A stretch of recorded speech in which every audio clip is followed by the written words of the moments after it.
Well, good evening once again, and welcome to the Monday Review Show. Can't believe, my goodness, we've been off for the whole summer.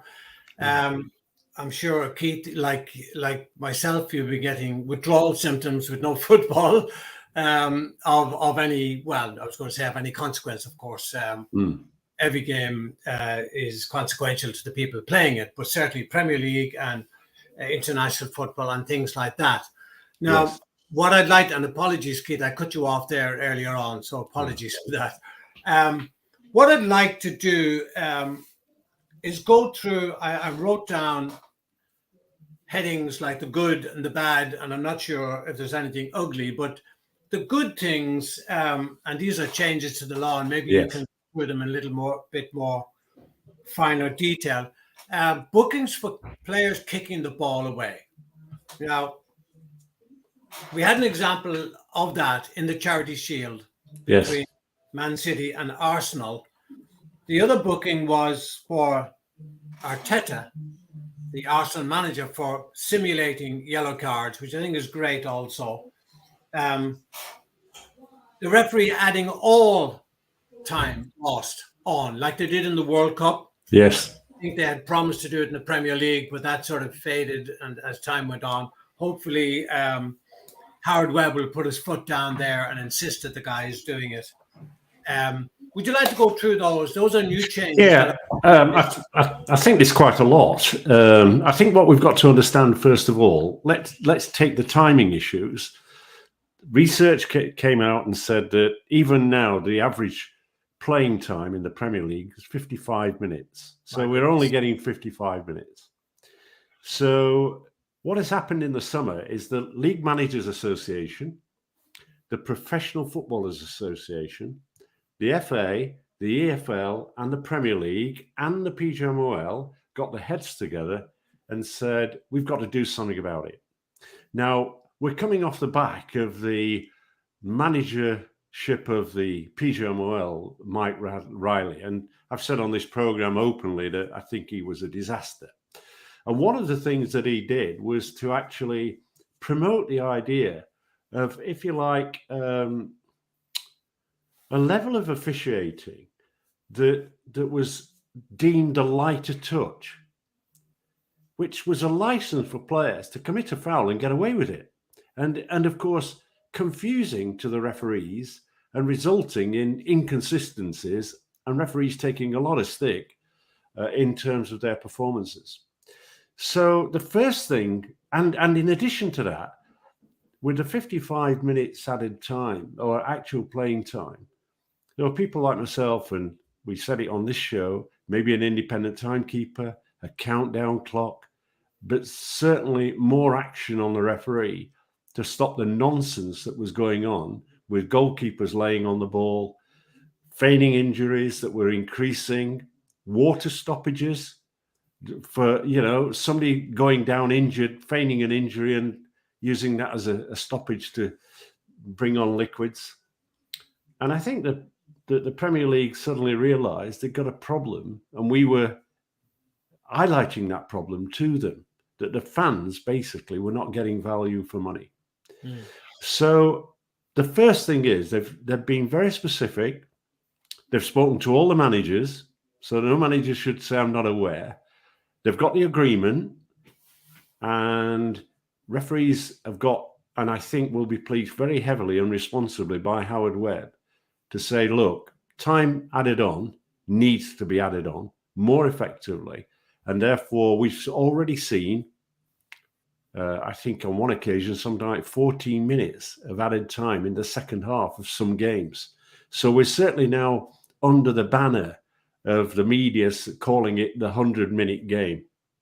Yeah. So at long last, we've got that. But in addition to that, when we reached 90 minutes with a game covered by the media, Sky or BT or TNT as it's now called, we would have the clock and it would stay at 90 minutes and no added time was allowed to be shown. So we've now got a situation where the added time is actually being shown on television. So you can actually see that, and the fans in the stadium can see that. so they can see the added time clock counting down. So I think that is a good point. Sorry, just on that, Kate, is this similar then, like to rugby, where the time will be stopped when a player is injured? And if that be the case, I mean, if these guys are going to continue to go down feigning injury, I mean, you could get a game going on for 150 minutes. Yeah, they're not doing that. That's rating, of course, but you know what I mean? What they're actually saying is, look, we want referees to effectively add on sufficient lost time, and that is certainly something that they've not been doing. As a result, the focus is on them adding time on for stoppages in the game, cautions, goal kicks, delays, all those sort of things. I hope to see, personally, the law on goalkeepers when they gain possession of the ball in their hands, that they're given 6 seconds to release it. And if they're not, they're penalised. So I think the focus is on that. But there's also additional things by way of a charter. Perhaps I should run through those. Let's look at the technical area first of all. And what's agreed is this. The list of those occupants of the technical area, whoever they are, have to be named on the team sheet prior to kickoff. They can't suddenly bring in Fred Bloggs, Anthony Smith, and anybody else that wants to join them on that bench. So there's specific control of the numbers. Now there's specific control of the occupants of the technical area, because only the manager is allowed to stand at the edge of the technical area. If he's number 2, who can stand, providing he stays near the seated area of the technical area to convey information. So we're going to get people like the managers coming across, asking for a view or gaining a view, and then going back to the front. If that is broken, then the referees will issue a yellow card.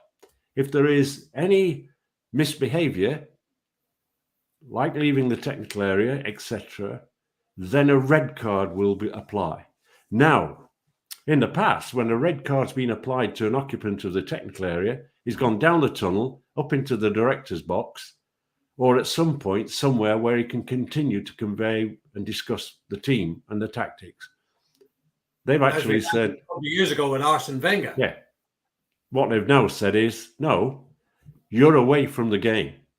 You can't view the game or have any form of communication link. So he's got to watch it on TV somewhere. Absolutely. And in then the dressing room or outside, but he cannot be within the confines of the spectator area or that sort of thing. So he's got to be away from the ground in that sense. But he can be in the dressing room and watch it on TV there. One assumes so.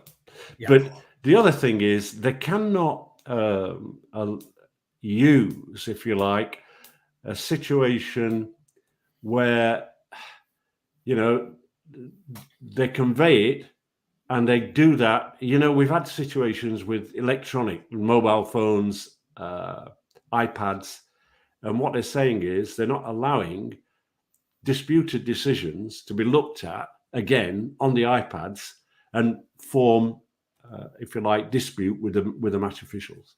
So we start off in good faith. It's got all the backing of all the stakeholders in the game. They recognise that what's been happening is damaging the image of the game, and they're being told very clearly by Howard Webb it will be enforced, and it will be enforced in a strict manner. And in fairness to Atwell, that is what Atwell did in the Charity Shield. It's also what some referees have done at the Football League level. Certainly, you made the point earlier about added time, and that being seen at Football League level. In the first week, we've seen a manager unhappy with a decision and instantly get a red card. There was no sort of, I'm going to give you a warning. The referee came across, issued a straight red card. So I think this has happened in the past. I ran a campaign get on with the game, get on with each other, get on with the referee. And we ran that for several months with a charter signed by all the stakeholders in the game. It lasted about a year. The weak link was the Football Association, in my opinion, not penalising when we as referees reported it. The FA have said very clearly that they will be fairly draconian with its measures in terms of the sanctions that are applied supporting the referees. So I think what managers want, and I've done a couple of interviews that's involved managers, they accept what's going to happen. Pep Guardiola was not one that I interviewed with, but made the comment over the weekend that he's unhappy with it. He didn't know anything about it. And my answer was, sorry, Howard Webb has discussed this with all the stakeholders in the game, and your association, of which you're a member, the League Managers Association, has been party to it. So there's a buy-in that fans are getting cheated by a lack of playing time, and everyone's getting fed up with people diving and ducking and doing all the things. And this light touch has become very heavy. And I think that what Howard Webb's got to do, he's got to police it. And he's got to be as draconian with his referees as his referees are expected to be on the field of play. And that is, don't do it, you're suspended. And I think he's got to do that. I had I was discussing this on my Facebook page as well during the week, and one comment that came in from one contributor said, "I can accept a bad referee, and I can accept a bad referee, a good referee and a bad referee, but I cannot take an inconsistent referee." Correct. Now, isn't consistency really the issue? And Stuart Atwell started off very well. Now, hopefully, and it'll be revealed as time goes on, that the rest of the referees will do exactly the same, because Atwell has literally laid down the marker. Anyone who kicks the ball away will be penalised. Any simulation of yellow cards, they'll be penalised. I would hope that Howard Webb will say, well, now, guys, this is what you got to do. And I'm assuming that he's had a meeting with the referees with the preseason training. Oh, absolutely. And has told them, listen, guys, this is what you do. And if you don't do it, you're going down to the Championship or even League One or League Two. Yeah. Well, I think Howard is a strong character.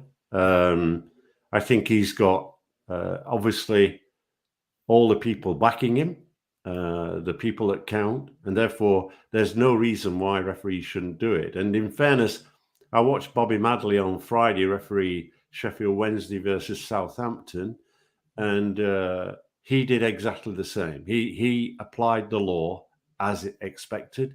He's always been a pretty tough referee, and therefore I think that's why Howard put him on that particular game. It was the opening game of the Championship, and he's gone, right, I'm going to put this referee in to set the tone for the Championship and the Football League. And the Football League have made it very clear that they want this to happen. The Premier League have made it clear they want it to happen. Of course, it will put pressures on referees, I think, because managers will be unhappy when goals are scored 12 minutes after the 90 into 100, 102 minutes, because that's the very nature of the beast. But what the manager should be doing is actually saying right now, look, behave, because the consequence of an increased number of yellow cards, and let us just take this view. When I was boss of the PGMOL, we had an average of just over 3 yellow cards per game. At that time, Spain were over 5, Germany were over 5, and I was in discussion with Germany through the UEFA convention, who wanted to know how we kept the yellow cards so low. And we said, look, we talked to managers, we talked to players, we had those pre-season meetings, and we were proactive as referees, trying to enforce the law in relation to applying the law and issuing the yellow cards. What will happen here is Howard will come under pressure, and he'll come under pressure probably in month 2, 3. And that is when the players who've had the yellow cards and not learned by having those yellow cards and receive more, we get into the realms of suspension. And remember, I think in the English Premier League, it's 5 yellow cards and you're suspended. In Europe, it was 2. I think it still remains as 2. So what we're going to have is pressure coming in when the star players are yellow carded. The additional comment will be is that, somebody said to me today that there obviously is the increased risk of injury the longer you play. Fatigue plays a big part in terms of players getting injured because they do silly things. But I pointed out, if they're fit and mobile players and they're only actually giving us 55 minutes of playing time, and they're going to be giving another 10 minutes, then it's still 65, still well below the 90 minutes that you get kids playing in the park play. Keith, how do you think it'll work then with all the just moving on, all the time lost? The referee is still the final arbiter as far as how much time is added on. There's an area that probably needs consistency. Yes. Some referee will say this, and another referee will say that. At the end of the day, as in the World Cup, when I think in one game there was 14, 15 minutes added on. Yes.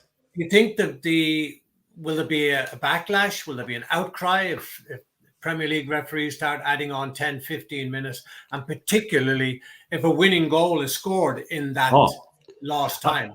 I have no doubts that this is going to happen. The reality is that if we communicate, and people like Howard Webb communicate in the media what is going to happen, and that there is a clear understanding, look, fans, you're getting 55 minutes of actual playing time. Our actions are to improve your enjoyment of a game that's closer to 90 minutes than it is to 55. Yeah, so I think there's that, and that's a selling job that's got to be done. Yeah. I think the pressures might come from the media, i.e. television and live games, because, that lack of knowledge, if you like, is suddenly the board goes up and it's 10 minutes added time. It plays around substantially with the programming, particularly on, when it's soccer special on a Sunday where there's 2 games and they're pretty close together in timing. I think that the television broadcasters and Premier League and Football League have got to allow a bigger gap. They've got to have a bigger gap. Otherwise, that's going to be a problem. Yeah. What I think Howard Webb has got to do is it's no good working in referee. I had this sort of problem, and I sat down and talked to people and said, right, what I'm going to do is I'm going to turn perception into reality. And the only way you can do that in terms of timing is to commission a separate company, if need be, to monitor the timing of games, to actually sit there with a stopwatch and to actually physically stop it and start it, and so that there is a detailed analysis of the actions that have been taken and the end result. Are the actions determining the outcomes that are wanted? What are the areas also that's going? I'm going a few weeks into the season. Where are the areas that are weak and still providing us with problems? Is that the goalkeeper holding onto the ball? Does that need the FA putting forward a change of law, or does it need the fact that there is a 6-second law that's still there being applied? The other thing that I think I'm also pleased with is this: if 2 players protest to the referee, a yellow card must be issued. Oh, is that a new one? That's the instruction in the charter that's been laid down and made very clear. So for me, I think this is Howard Webb doing what Howard Webb can do, looking at the game, absorbing a lot of the information, collating it, and then selling the outcome. Because, there was a review by the Premier League of refereeing, and as a result, Riley left and Howard has taken over. I don't think he's got a stronger position as Riley. Riley was the managing director of the company. Howard is effectively the referee manager. Yeah. And I think that is probably a weakness, but also a strength, because it means that he's got to be the guy that's face-to-face with his referees. See, at the moment, you've got in SG1, the referees are managed by John Moss. Not Howard directly. Howard is Moss's boss. I think Howard's got to say, John, you've got something else to do. I'm taking over. I'm going to manage these guys. I'm going to monitor these guys very closely. And to be honest with you, you should do what I did. And that is, if referees lose form, then it's your responsibility to try and get that back through education and coaching. If they don't respond to that, then he should be moved on. Keith, could you send me on? Is that charter available? Could you please send it on to me? I'd love to see it. I'll send that to you when the show's over. Great, thank you very much. Well, that's the good, Keith. The bad, and I'm noticing it as there's still pushing and shoving going on in the 18-yard area, and referees are going in and say, stop this, and they go back to the position and it starts all over again. Heavens above, give a free kick or give it something, but just nonsense going in top. Players stealing 10 yards, sometimes more at the throw-in. Yes. And then the other issue, and I just put down, yellow cards don't carry forward from the Charity Shield into the Premier League. I don't know why, because that gives them a license to do whatever they want to do. But subs still running onto the field to celebrate goals with their teammates. Yes. That's not going to happen. If that happens, action's got to be taken. They've made it very clear in that charter. Oh, it's also in the charter. Good. A manager cannot go on the field of play at half-time or full-time to have a conversation with the referee. If you remember, we've discussed this in our show, that the very fact that this is open to abuse by managers, they've recognised that. So this is down to referees, and they've made it clear they want managers to stay in their own technical areas. So this action, if you've got a Klopp who runs down the touchline, Arteta who misbehaves, all those sort of things are going to be bang, you got a yellow card, or you're shipped to the stands. Yeah.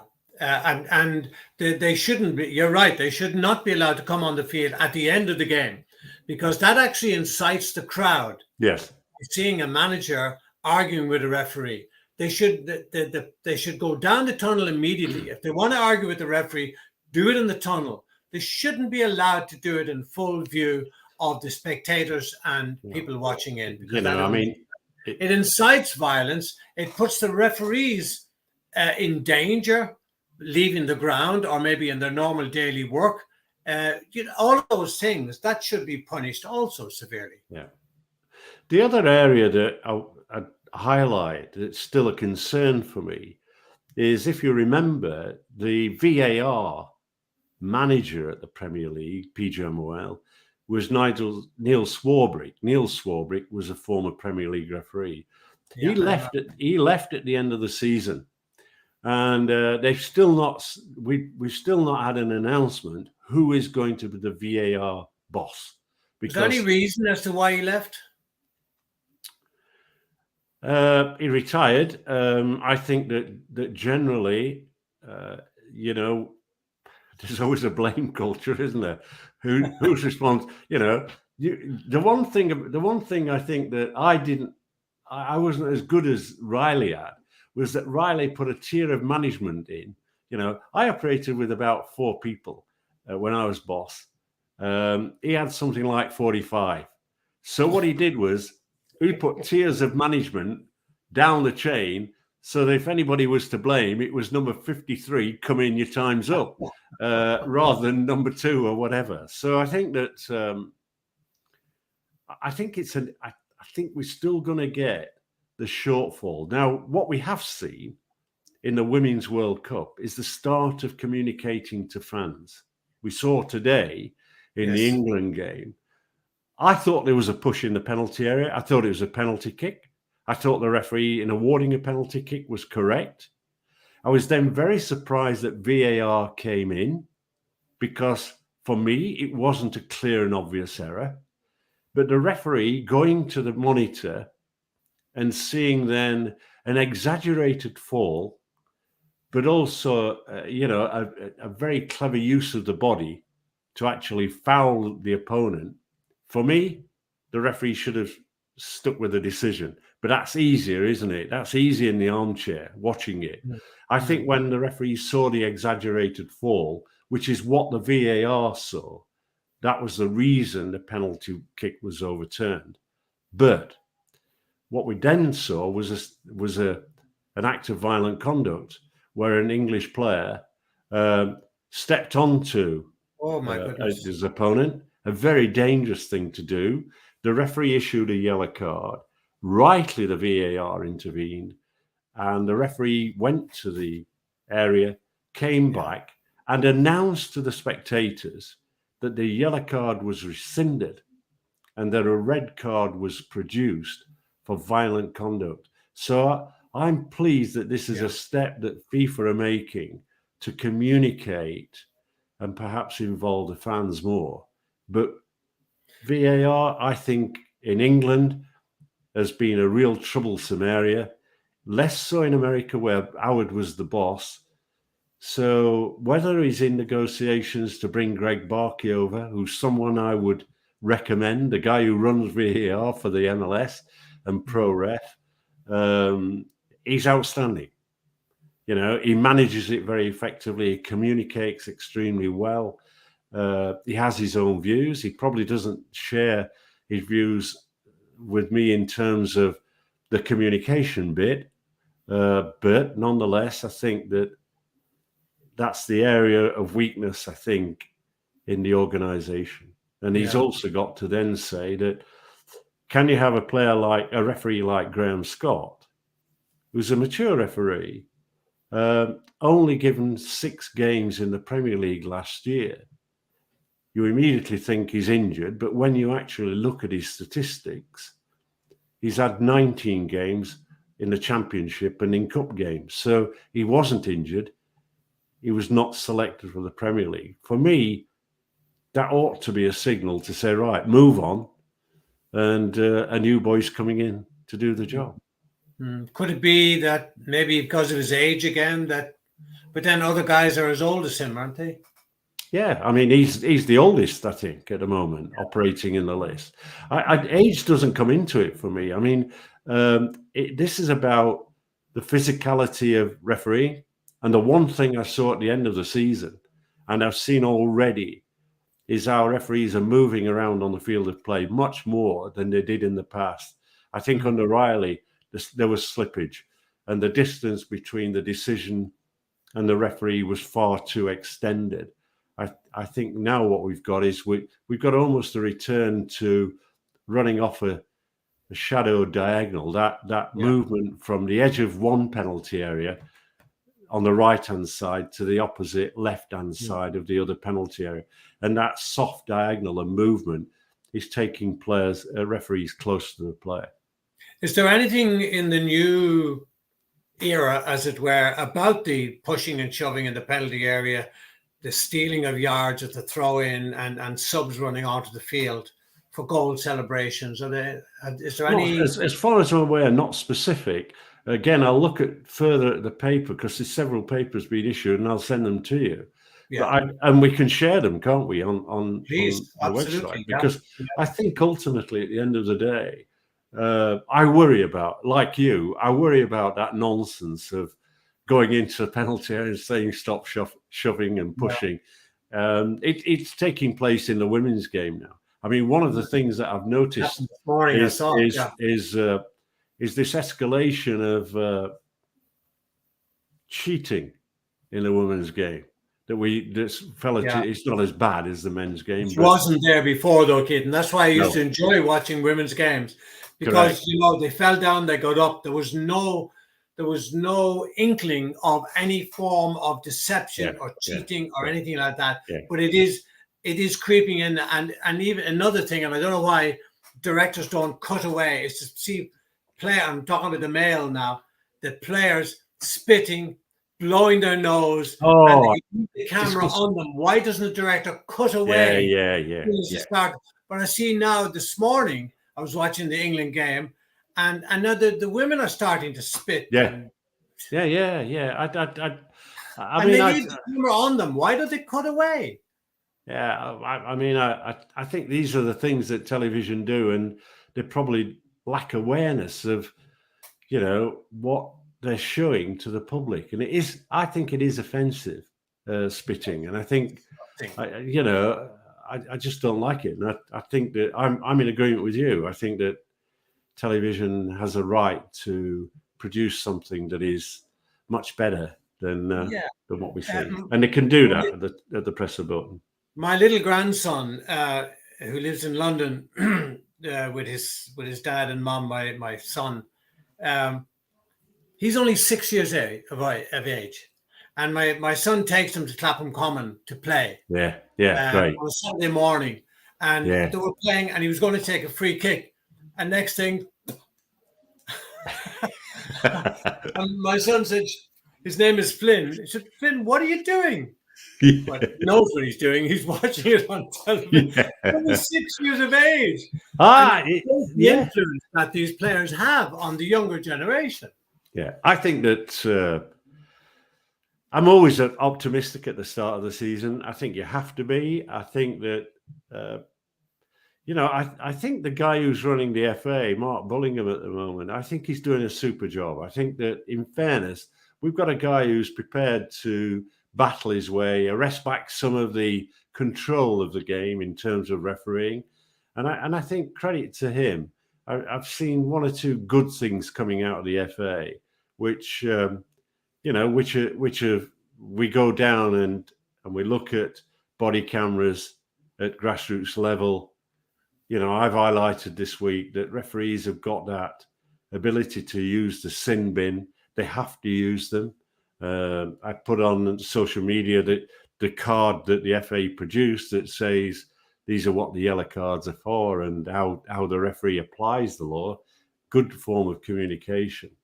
So I'm optimistic. I think Howard Webber's got to get his feet fully under the table. He's an excellent communicator. He's got to deliver. My view is, and I'd tell him to his face, I think he's got to move a few of his cohorts within the organisation, both from a management coaching point of view on, and get involved himself much deeper. And he's the one thing is him and his wife Bibi, who's a former Bundesliga referee. They're both on the UEFA panel, so they go and assess referees. They're in that communication of the UEFA convention. So I think that the channel of communication of what's happening in Europe and the responsibility of England within Europe plays a part. So I'm hopeful that things are in a positive place, but he's still got a lot of work to do. Just one final thing, Keith. The England player that was sent off this morning, and rightly so, having watched it on VAR, my only problem with the referee was I thought she had a very good game. My only problem with her was, and she was from Honduras, is that she took so long at the monitor to make a decision. It was clear from the first showing that it was a stamp on the back of the Nigerian player that it was a red card. I just wondered why she took so long to finally arrive at the decision. Any thoughts? I don't know. I don't know whether that was VAR giving her the guidance as to what she had to announce, given language and various other things and clarity that's required. I don't know. I mean, the reality is that the decision was correct. Absolutely. Now I think the FIFA disciplinary panel have got a problem because, of course, she gets an automatic 1 match ban. Oh, is it not 3? Not 3. She gets 1. But now I think, they have given 3 in this tournament. So I'm suspecting that the UEFA disciplinary committee will meet, as they do. They will review it, and I think this England player will get a 3-match ban, not the automatic 1. So just for clarification, Keith, why not 3 automatically? I don't know. I'm sure it was 3. I think that you go with a red card, and because the yellow was issued first, maybe, and then red.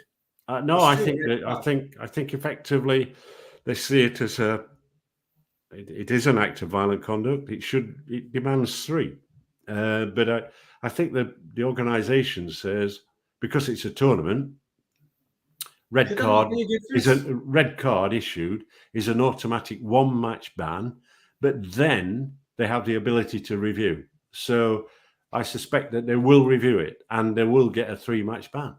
So, I mean, in the Premier League, a 3 straight red is 3 matches. 3. Yeah.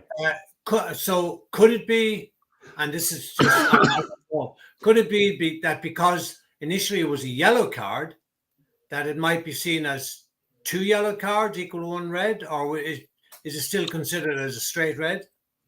Well, it has to be a straight red by the very nature of her announcement that it was an act of violent conduct. Yeah. So I think she clarified it in 1, and I think that is why the questions will be asked.